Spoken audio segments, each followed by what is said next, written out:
शाम हो चुकी थी। 7 वर्षीय विवान अपनी दादी कमला जी के साथ हर शाम को मंदिर जाया करता था। वहाँ से वापस लौटते समय विवान अस्पताल में बने बाजार को देखकर खुश हो रहा था। इस कारण से उसका ध्यान सामने सड़क पर नहीं था। इतने में वह पत्थर से टकरा गया। गिरने से उसके घुटनों पर हल्की फुल्की चोट आ गई। देखकर दादी का तो कलेजा मुंह ही को आ गया। उनकी आंखों में से आंसू बहने लगे। अपनी दादी को रोता हुआ देखकर विवान बोला, अरे दादी, आप रोती क्यों हैं? हल्की फुल्की चोट ही तो है। अब ये तो छोटी मोटी बात है, क्योंकि गलती तो मेरी ही थी। मैं ही रोड पर नहीं देख रहा था। विवान की बात सुनकर दादी अपने आंसू पोंछकर हल्के से मुस्कुरा दी, पर अभी भी उनके चेहरे पर घबराहट थी। जैसे तैसे अपनी घबराहट और विवान के साथ वे घर की तरफ रवाना हुई और आखिर वही हुआ जिनका उनको डर था। घर में घुसते ही बरामदे में बैठी विवान की मम्मी अर्थात कमला जी की बहू ने जब विवान के घुटनों की तरफ देखा तो उनका गुस्सा 7वें आसमान पर पहुंच गया और वह लगभग चिल्लाते हुए ही बोली, ये क्या मां जी, आपने आज भी विवान का कोई ध्यान नहीं रखा। मेरे बच्चे को चोट लगा कर ले आई। आखिर ध्यान रहता कहाँ है आपका? कितनी बार कह रखा है कि जब भी विवान को लेकर जाएं तो उसका ध्यान रखिए, लेकिन नहीं, आप तो अपनी मौज मस्ती में लगी रहती हैं। लग गई होगी ज़रूर अपने किसी पड़ोसी या दोस्तों के साथ बातचीत करने में। गलती मेरी है जो मैंने उसको आपके साथ भेज दिया। अपनी बहू की बातें सुनकर कमला जी की आंखों में आंसू आ गए। वह इससे पहले ही कुछ कहती कि उनकी बहू ने दोबारा चिल्लाना शुरू कर दिया। अब अपने ये झूठे मगरमच्छ के आंसू बहाना बंद करिए। सब जानती हूँ मैं आपके नाटक। नहीं मम्मी, दादी की तो कोई गलती ही नहीं थी। वह तो मेरी गलती थी कि चुप कर, ज़्यादा अपनी दादी का पक्ष लेने लगा है। और आप मेरे बच्चे को भड़काना बंद कीजिए। रोटी हमारी कमाई की खाती हैं और हमारे ही बच्चे को हमारे खिलाफ भड़काती हैं। मुफ्त की रोटी पचती नहीं है आपको? ऐसा कहकर यह विवान का हाथ पकड़कर उसे अंदर ले गई और कमला जी वहीं अपने आंसू बहाते रह गईं। बार बार अपनी बहू के शब्द उनके कानों में गूंज रहे थे। गलती बहू की भी क्या कहें, जब बेटा भी नालायक हो तो। आखिर बेटा ही तो वह पहला शख्स था जिसने उनकी रोटी की कीमत उनसे पूछना शुरू की थी। ये कहकर कि मेरी पत्नी सुबह से रात तक लगी रहती है और आप हैं कि बस मुफ्त की रोटियां तोड़ती रहती हैं। थोड़ा बहुत काम नहीं करवा सकती क्या?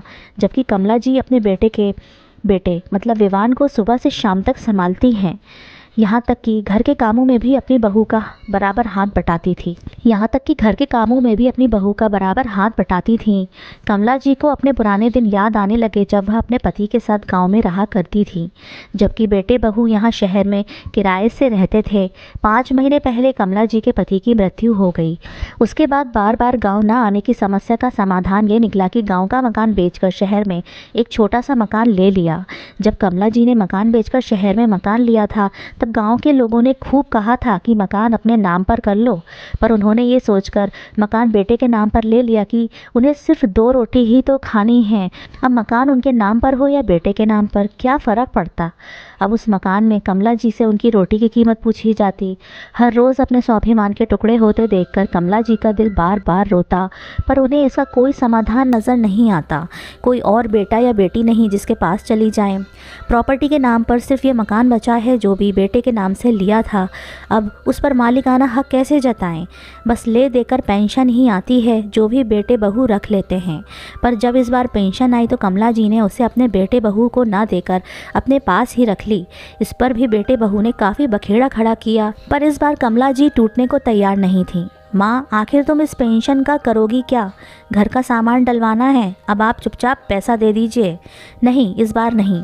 बहुत सुन लिया मैंने। घर का राशन मेरे पैसों से आता है और मुझे ही ताने सुनाए जाते हैं कि मैं मुफ्त की रोटी तोड़ती हूँ। बस बहुत हुआ, अब और नहीं। अच्छा, तो अब आप हमारे खिलाफ लड़ेंगी? हाँ, क्यों नहीं। आखिर मेरा भी स्वाभिमान है। क्या उम्र के साथ स्वाभिमान ख़त्म हो जाता है? मैं भी देखूं फिर आप इस घर में कैसे रहती हैं। ये मेरा घर है, मैं जब चाहे आपको घर से निकाल सकता हूँ। ऐसा करने की सोचना भी मत। इतनी कमज़ोर भी नहीं हूँ मैं। सुन लिया अपनी माँ को? देखा कैसे कैंची की तरह ज़बान चलती है इनकी। मैं तो कहती हूँ निकालो इन्हें अभी इसी वक्त। बस बहू, बहुत हो गया। बहुत बोल लिया तुमने और बहुत सुन लिया मैंने। मुझे पता था कि मेरी पेंशन आने के बाद तुम यह सब तमाशा ज़रूर करोगे, इसलिए मैंने अपना बंदोबस्त पहले ही कर रखा है। अच्छा, ज़रा हम भी तो देखें कि क्या बंदोबस्त करके रखा है। अगर तुम दोनों ने मुझे परेशान किया है तो मैं भी पुलिस की मदद लूँगी। जाइए, आपको जहाँ जाना है। देखें तो पुलिस भी क्या करती है। आखिरकार जब उनके बेटे बहू बहू ने उन्हें ज़रूरत से ज़्यादा परेशान करने की कोशिश की तो उन्होंने एनजीओ और पुलिस की सहायता ली। आखिरकार एनजीओ और पुलिस की सहायता से कमला जी को मकान में एक कमरा दे दिया गया, जहां वह अपनी पेंशन से अपना भरण पोषण करती हैं और स्वाभिमान के साथ रहती हैं। साथ ही साथ उनके बेटे बहू को ताकीद कर दिया गया कि अगर वह दोबारा उन्हें परेशान करते हुए पाए गए तो उनके खिलाफ एक्शन लिया जाएगा। तो दोस्तों, कैसी लगी आपको हमारी ये कहानी? इसी तरह की नैतिक कहानियाँ सुनने के लिए हमारे चैनल को सब्सक्राइब करें। तो मिलते हैं फिर आपसे अगली कहानी में।